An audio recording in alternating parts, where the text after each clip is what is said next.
Lorsqu'une information est diffusée sur Internet, elle est presque toujours accompagnée d'une image. Certaines ne sont que des illustrations, utilisées pour embellir l'article, mais d'autres sont argumentatives et se donnent une valeur de preuve, de témoignage. Or, une image n'est pas une preuve. Il est facile de la modifier ou de la sortir de son contexte pour accompagner des informations complètement opposées. Cette image évoquera forcément des choses négatives, comme le danger ou la mort.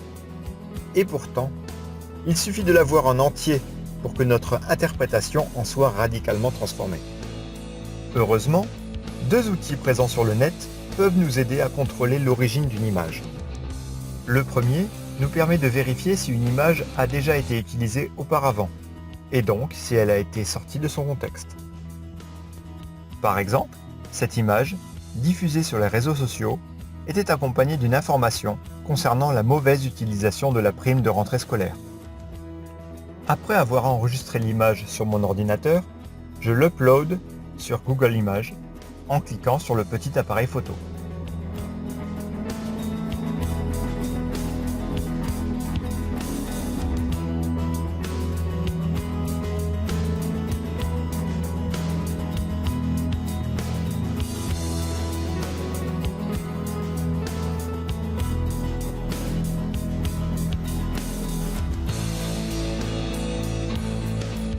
Je trouve alors différentes informations liées à cette photo.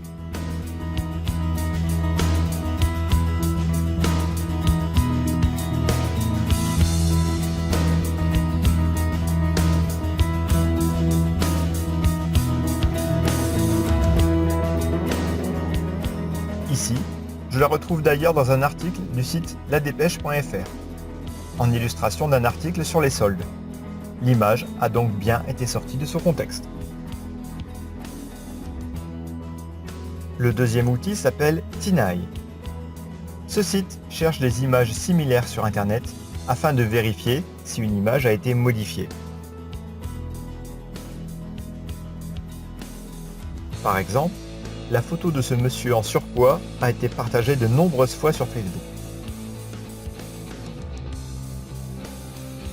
Comme sur Google Images, j'upload ma photo.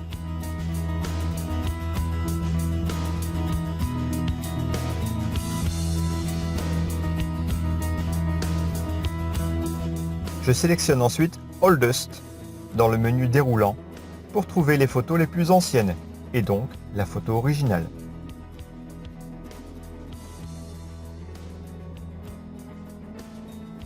Il s'avère ici que les tatouages des enseignes de restauration ont été ajoutés. Pour résumer, lorsqu'une image semble prouver une information, je vérifie si elle a déjà été utilisée auparavant pour accompagner une autre information avec Google Images, si elle a été modifiée avec Tinai, et bien sûr, j'exerce toujours mon esprit critique en vérifiant l'information sur d'autres sites via un moteur de recherche.